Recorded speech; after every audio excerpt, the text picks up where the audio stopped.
Di line up MotoGP 2022 ini bener-bener wah, bener-bener gimana ya.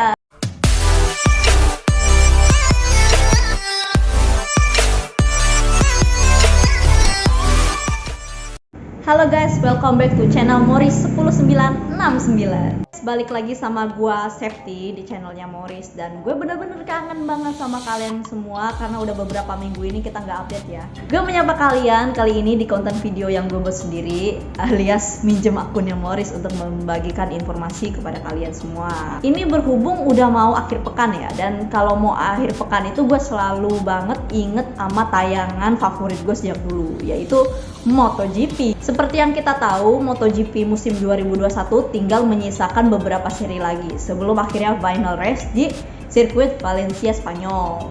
Sebelum MotoGP mengadakan race untuk musim depan alias tahun 2022, pastinya nih di penghujung musim pasti sudah melakukan konfirmasi line up atau memberitahukan line up pembalap untuk seri berikutnya. Di line up MotoGP 2022 ini bener-bener wah, bener-bener gimana ya, susah dibilang oleh kata-kata dan unpredictable atau susah gak diprediksi sebelumnya sih. Walaupun emang legend kita Valentino Rossi memutuskan untuk udahan di penghujung musim ini karena Valentino Rossi telah memutuskan untuk pensiun dari MotoGP. Tapi ya gantinya ada beberapa pembalap Moto2 yang naik kelas ke MotoGP. Di antara ada Fabio De Giannantonio, Raul Fernandez, dan Remy Gardner. Ada satu lagi yang gue bener-bener gak bisa prediksi. Ternyata Dovi balik lagi cuy. Dovi balik lagi untuk membela tim satelit Yamaha setelah beberapa tahun membela Ducati. Ya moga-moga aja sih Dovi bisa beradaptasi dengan motor barunya ini, yang dimana motor satelit selalu pakai spek B dan juga pasti spesifikasinya jauh berbeda dengan motor pabrikan. Walau udah beberapa seri Dovi turun dengan motor Yamaha-nya, belum kelihatan nih performanya dengan motor Yamaha satelit seperti apa. Ya semoga aja benar-benar bisa beradaptasi lah istilahnya ya. Pastikan dia merasa ada yang beda gitulah ya dari motor Ducati yang kencengnya minta ampun, terus dikasih motor spek B yang motornya satelit gitu. Pasti kan ada perbedaan gitu. Itu yang menjadi tantangan Dovi untuk balapan musim ini dan musim depan.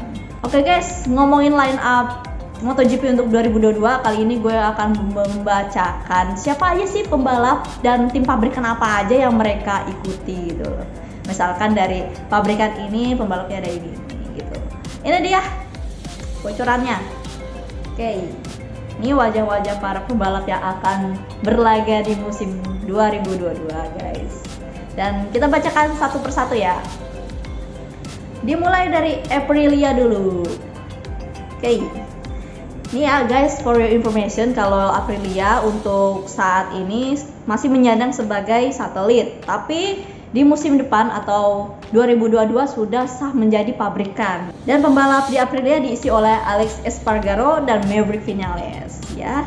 Seperti yang kita tahu, Viñales separuh musim ini memang membela Yamaha, tapi kemudian di-cut dan berpindah haluan ke Aprilia. Performanya Maverick Viñales dan Aprilia sudah mulai kelihatan ya harus membutuhkan adaptasi lagi tetap karena Viñales sudah kebiasa beberapa tahun di Yamaha dan sekarang dikasih motor Aprilia pastikan juga mempunyai perbedaan. Oke, lanjut ke tim Ducati pabrikan atau Ducati Corse, diisi oleh Francesco Bagnaia atau Pecco dan Jack Miller, satu dari Italia, satu dari Australia.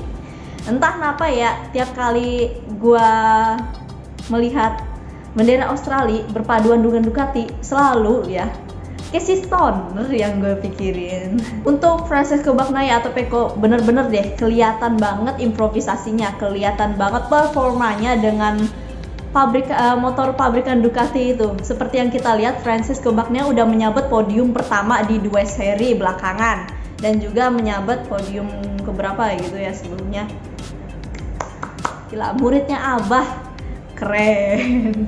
Dan juga tahu nggak, Ducati menurunkan 8 motor untuk seri berikutnya atau seri musim depan maksudnya ya. Seri untuk musim depan menurunkan 8 motor. Wow, gila. Dimana pabrikan yang lainnya menurunkan paling cuma 2 motor atau 4 motor, Ducati 8. Gimana nggak jadi top konstruktor coba? Oke, untuk Ducati Corse atau Ducati pabrikan, semoga Francesco Bagnaia bisa terus berimprovisasi, bisa terus menjinakkan motor Ducatinya yang kencengnya kayak tahu ya, kayak One Kinton. Dan juga Jack Miller, ayo dong bisa menjadi next Stoner cuy, bikin Stoner bangga. Dan juga Francesco Bagnaia bikin Valentino Rossi bangga. Keduanya membanggakan ini mah. Lanjut ke Yamaha pabrikan atau Yamaha Monster Energy, diisi oleh Fabio Quartararo dan Franco Morbidelli. Nah, Fabio Quartararo dan Franco Morbidelli ini musim lalu ada di satelit Yamaha dan keduanya berhasil upgrade ke pabrikan. Sama kayak dua rider dari Ducati Corse ya, Francesco Bagnaia dan Jack Miller yang yang musim lalu ada di tim satelit dan tahun ini serta tahun selanjutnya ada di pabrikan. Gila. Kalian bener-bener idola banget deh. Franco Morbidelli ini mengisi kekosongan slot yang sebelumnya diisi oleh Maverick Viñales. Dan Fabio Quartararo ini sudah menunjukkan performanya dengan Yamaha pabrikan seperti apa. Terbukti banget dia udah menjadi top leader ya, atau rider yang memiliki skor tertinggi sampai saat ini. Calon-calon juara dunia kah Fabio Quartararo ini? Tapi untuk manuver dan cornering serta teknik balapannya bener deh. Gue demen banget kalau ngeliat Fabio Quartararo tuh. Kalau untuk Morbidelli ya, karena baru beberapa kali turun dengan motor pabrikan, mungkin masih memerlukan adaptasi lagi. Oke. Semangat pokoknya buat kalian berdua. Lanjut ke KTM pabrikan ya. Ini ada Brad Binder dan Miguel Oliveira. Oke. Jadi line up-nya masih sama ya, diisi oleh Brad Binder dan Miguel Oliveira. Ini Brad Binder pas kapan ya itu seri Austria ya, memenangkan podium pertama di GP Styria Austria. Karena gue rasa race tersebut itu race paling bikin what the hell gitu ya. Keduanya sementara ini udah mengantongi, maksudnya udah memberikan podium untuk untuk timnya gitu ya, udah ngasih podium, udah ngasih piala lah istilahnya untuk timnya. Oke, no comment deh untuk kalian berdua. Lanjut yuk ke tim Repsol Honda.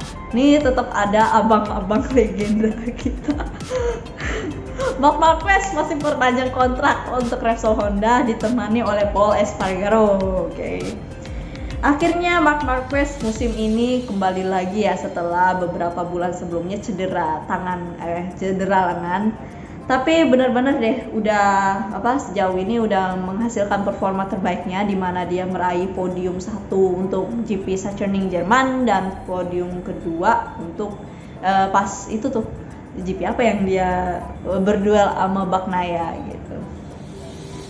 Walaupun emang sebelumnya Marc Marquez harus menelan pil pahit karena tiap kali balapan selalu crash gitu, atau enggak udah memimpin balapan hujan turun, akhirnya ganti motor, crash lagi gitu. Ya semoga Marquez cepat pulih, bisa menghibur kami semua dengan arogansinya. Pol Espargaro juga gue harap bisa mengimbangi performa motor Honda. Pokoknya Pol Espargaro yang gue lihat sih masih belum terbiasa gitu ya. Semoga aja makin terbiasa dengan motor Honda dan menunjukkan performa terbaiknya lagi dan lagi untuk seri selanjutnya. Yuk lanjut ke tim Suzuki, masih diisi oleh John Mir dan Alex Rins. Ini keduanya masih betah nih membela Suzuki.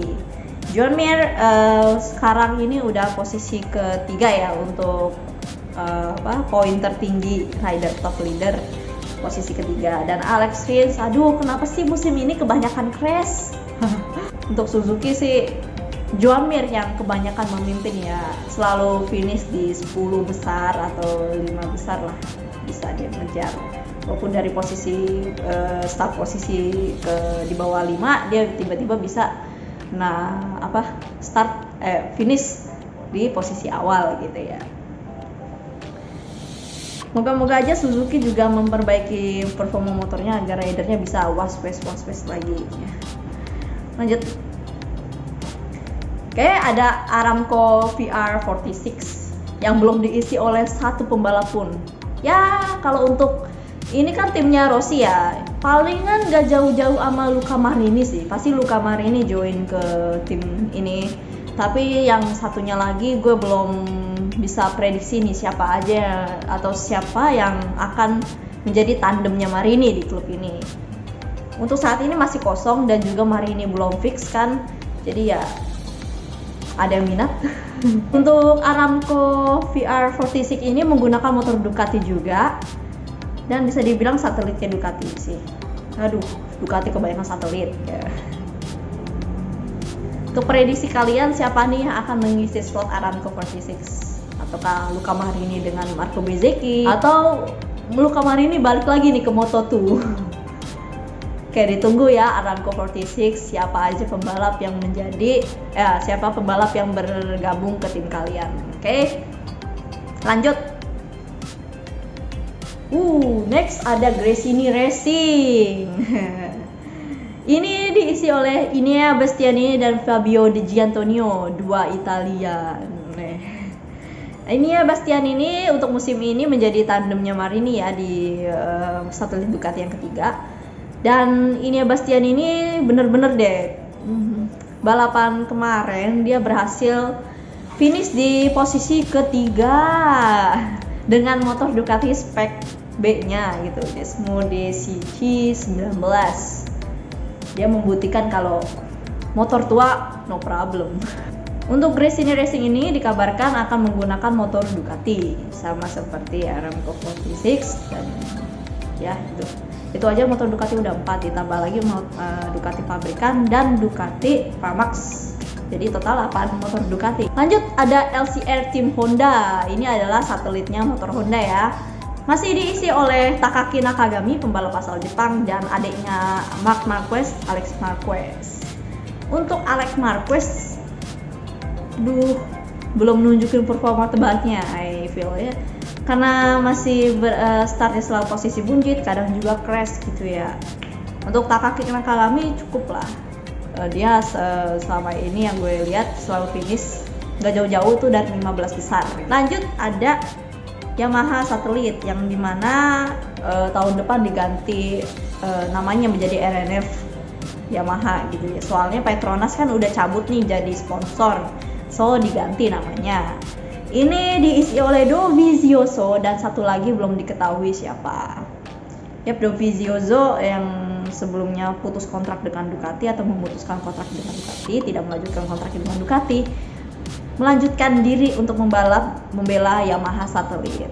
Semoga aja bisa cepat beradaptasi. Untuk slot selanjutnya kira-kira siapa ya yang bakal mengisi? Apakah Toprak Ragazstioglu atau Gareth Gidlock atau Jack Dixon atau siapa lagi nih menurut kalian? Mungkin Iker Lecuona join nih di satelit Yamaha, bisa jadi. Pokoknya ya bener deh, gue tunggu satu lagi ini siapa yang menjadi tandemnya si Dobi. Lanjut ya. Next ada Pramax Ducati atau satelitnya Ducati. Masih diisi oleh Johan Zarco dan Jorge Martin. Yuhu. Ini rider-rider yang gimana kalau gue lihat mereka balapan kayaknya Nah, keduanya ini udah menghasilkan podium ya untuk timnya, yaitu Pramax Ducati. Keduanya udah menghasilkan podium. Martinetter apalagi, bener-bener gue terkejut banget pas si Martin ini, Jorge Martin menyabet podium untuk GP Qatar ya pas itu ya. Gila, keren dah. So I think Jorge Martin ini menjadi rookie monster atau best rookie untuk musim ini ya. Karena rookie ada 3 rookie kan, Luca Marini, Jorge Martin, Enea Bastianini. Nah, yang udah menyabet podium adalah Jorge Martin dan Enea Bastianini. Luca Marini, kamu masih kemana ya? Oke, gue tunggu improvisasinya Marini juga nih, karena Marini belum menghasilkan performa terbaik. Oke, tim terakhir ada KTM Stage 3 atau satelitnya KTM, diisi oleh 2 pembalap dari Moto2 yang saat ini atau musim ini bertandem juga di tim yang sama. Ada Remy Gardner dari Australia dan Raul Fernandez dari Spanyol. Seperti yang kita tahu di Moto2 itu, walaupun dia timnya KTM tulisannya, tapi ternyata mesinnya pakai Kalex. Nah, mereka berdua naik ke kelas MotoGP ini nanti benar-benar pakai mesin KTM. Pas itu beberapa minggu sebelumnya atau beberapa hari sebelumnya mereka berdua juga tes menggunakan motor satelit KTM tersebut. Ya biar bisa tahu lah performanya gimana, performa mengendarai motor yang sudah menyampai 1000 cc itu kayak gimana.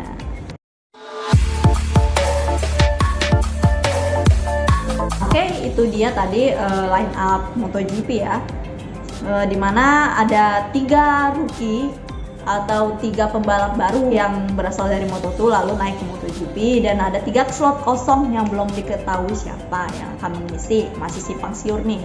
Ada yang bilang Marco Bezzecchi nanti naik ke MotoGP, ada yang bilang Iker Lecuona nanti join ke satelit Yamaha, ada yang bilang lagi Darryn Binder naik langsung loncat kelas ke MotoGP. Masih simpang siur kan? Misalkan tahun depan Darryn Binder jadi membela tim satelit Yamaha, berarti kan ada kakaknya nih, Darryn Binder dan Brad Binder. Sehingga Marini konflik batin gak ya? Misalkan, duh ini ada 3 adik kakak yang bertandem, lah kakak gue udah pensiun cuy, nonton di bangku tribun doang. Aduh, sabar deh Marini. Nah guys, itu tadi line up MotoGP untuk musim 2022 ya. Ada beberapa slot yang kosong, ada beberapa wajah baru, dan juga pastinya keseruan yang baru yang harus kita tunggu dan nantikan. Oke? Ya, semoga saja para rider benar-benar bisa beradaptasi dengan motor barunya, beradaptasi dengan rekan setimnya, beradaptasi dengan orang-orang di balik layar, dan tidak ada konflik dan drama lagi di antara paddock ya. Untuk jagoan kalian siapa nih yang berada di kelas MotoGP? Komen dong di bawah siapa jagoan kalian ya. Barangkali jagoannya sama dan mengidolakan tim yang sama. Jangan lupa follow Instagram gue, subscribe channel ini, like dan komen ketika ada saran atau masukan dan lain-lain kami terima. Oke? Bye bye, semoga sehat selalu, sampai ketemu di konten selanjutnya.